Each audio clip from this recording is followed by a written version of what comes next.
A volte mi dicono, ma vogliono tornare a scuola, perché a scuola sapevano cosa succedeva, c'era una sequenza, mentre in questo caso non c'è. È importante avere una struttura chiara per i bambini, perché crea per loro un senso di sicurezza e di stabilità nella loro giornata. Posso darvi 4 passi, diciamo così, 4 cose da fare per partire con il piede giusto. Innanzitutto la pianificazione. Dobbiamo avere degli obiettivi chiari, realistici ed è fondamentale. Maria Montessori afferma: aiutami a fare da solo. Bisogna pianificare e sapere dove si sta andando per fare da soli. E sappiamo che tante famiglie poi hanno bambini, ragazzi, età diverse, magari neonati, quindi è proprio importante stabilire obiettivi specifici per ciascun bambino al quale voi state facendo homeschooling. C'è stata una famiglia che mi ha contattato che aveva un bambino per esempio di 7, una bimba di 12 e poi un ragazzo adolescente di 16, tutti con interessi diversi, informatica, scienze naturali, storia. Abbiamo dovuto concentrarci e pianificare questa programmazione, quindi dare del tempo a ciascuno, e ciò ha reso più chiaro il percorso educativo di ciascun bambino. E nessuno si è sentito trascurato, nessuno si è sentito sopraffatto, anche piccoli passi. John Holt diceva che i bambini sono attivamente coinvolti nel loro apprendimento quando seguono i propri interessi. Quindi è proprio importante definire degli interessi del singolo. Avere questa chiarezza permette ai bambini di sentirsi motivati e di vedere lo scopo di quello che stanno imparando e sicuramente rende l'apprendimento più coinvolgente e gratificante. Il passo numero 2 è poi l'organizzazione. La routine quotidiana, dobbiamo avere una routine, sebbene flessibile è importante che ci sia. Anche ancora John Holt, lui, uno dei miei scrittori preferiti di homeschooling, dice: l'apprendimento è un processo naturale. Tuttavia, credo che senza una struttura adeguata questo processo possa essere disturbato. Immaginate una famiglia che aveva una routine caotica, ne conosco tante magari anche in consulenza, e i bambini si sentivano dispersi e questo rendeva difficile la concentrazione durante qualsiasi forma di attività, non solo l'apprendimento, anche semplicemente andare a fare un giro in bicicletta era difficile. Bisogna apportare dei cambiamenti importanti, anche se facili in realtà, basta mettersi un attimo e avere una visione. Magari, ecco, per questa famiglia a cui sto pensando, loro hanno creato uno spazio dedicato all'apprendimento in casa, non bisogna avere per forza grandi spazi, ma semplicemente un'area dove potevano essere facilitati nello studio, quindi scaffali organizzati, qualche raccoglitore. Poi si elabora una routine dettagliata giornaliera. Per esempio loro iniziavano con una sessione di lettura e di scrittura per il bambino più piccolo, anche perché magari aveva bisogno un po' di una mano, mentre gli altri cominciavano a riordinare, a prepararsi per la giornata, e poi insieme tendevano a fare, visto che a tutti piaceva scienze, esperimenti e quant'altro. Mentre l'adolescente, ecco, in adolescenza sicuramente hanno bisogno più di uno spazio dedicato a loro per lavorare su progetti personali. Tante pause, appena si può, mi raccomando, all'aperto, anche se siete in appartamento, utilizziamo gli spazi all'aperto, parchi, biblioteche e quant'altro. E abbiamo notato che sì, anche questa piccola organizzazione ha migliorato notevolmente l'efficienza e l'efficacia delle loro giornate. È molto importante. Anche perché poi rendetevi conto che non è solo una questione di apprendimento accademico. Margaret Mead diceva: non smettere mai di imparare, perché la vita non smette mai di insegnare, e questo è un grandissimo insegnamento. Tutto è apprendimento. Purtroppo tendiamo a pensare che l'apprendimento sia nella classe, nella scuola, in quel contesto esclusivamente, mentre tutto può essere una fonte di apprendimento. E avere una buona organizzazione consente sia ai genitori che ai figli di apprendere in maniera più efficace. La struttura chiara, prevedibile, potete fare dei grandi poster, potete appunto, non solo voi genitori, insieme parlatene e organizzate questo tempo insieme. È importante avere una struttura chiara per i bambini, perché crea per loro un senso di sicurezza e di stabilità nella loro giornata. A volte mi dicono: ma vogliono tornare a scuola, perché a scuola sapevano cosa succedeva, c'era una sequenza, mentre in questo caso non c'è.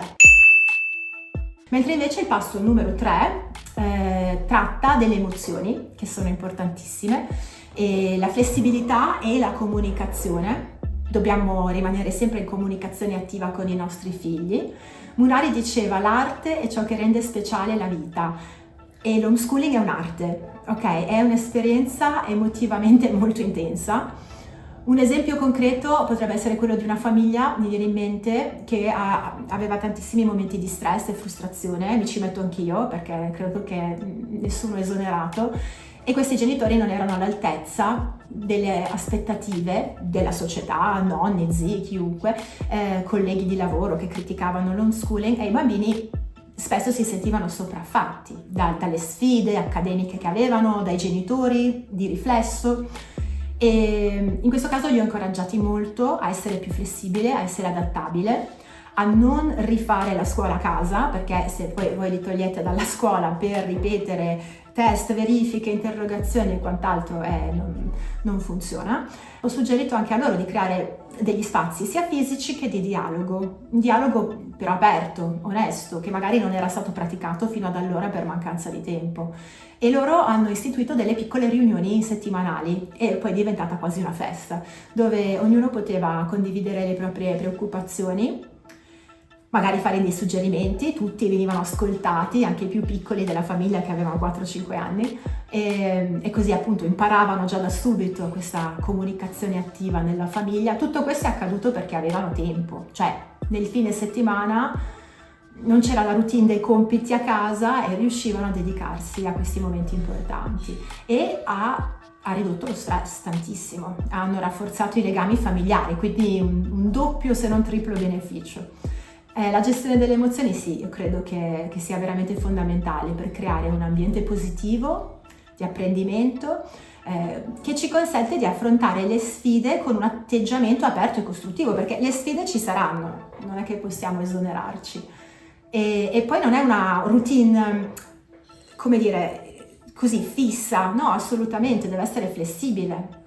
L'homeschooling è adattabile, se una mattina non ci si sente bene o bisogna fare qualcosa in famiglia o c'è del lavoro in più rispetto al solito, ecco, dobbiamo adattarci ai cambiamenti improvvisi che possiamo avere, le sfide inaspettate che possono sorgere. E così, per partire bene col piede giusto, il passo numero 4 è l'aspetto accademico, mi raccomando, questo grande puzzle che è l'apprendimento. E Margaret Mead diceva: non smettere di fare domande. Purtroppo in un contesto di classe i bambini sono intimiditi dal fare le domande, si sentono in soggezione.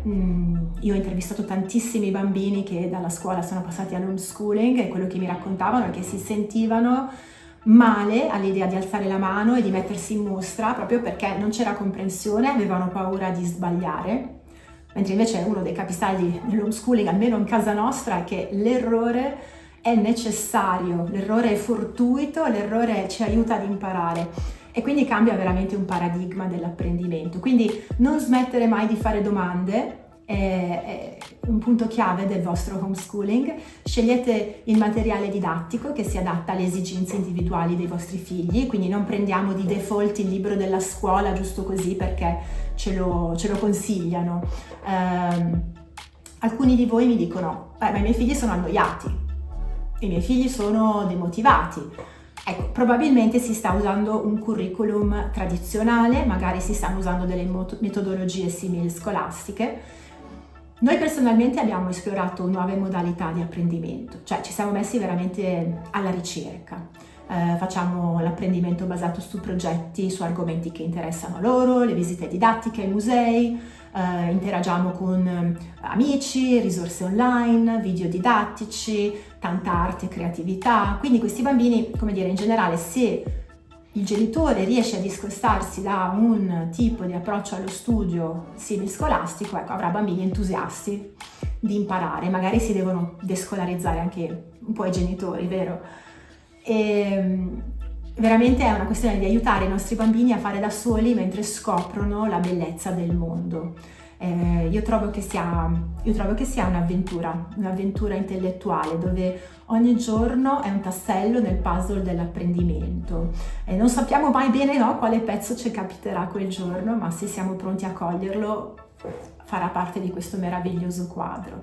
Ci aiuterà a scoprire nuovi orizzonti, a sviluppare un amore duraturo per la conoscenza, cosa che ecco non posso dire di tanti bambini che seguo magari in consulenza, che vengono sopraffatti dal sistema scolastico a imbuto, cioè gli si infila nella testa un sacco di roba e non ce la fanno più, non sono più loro che ricercano la conoscenza, ecco, questo è terribile.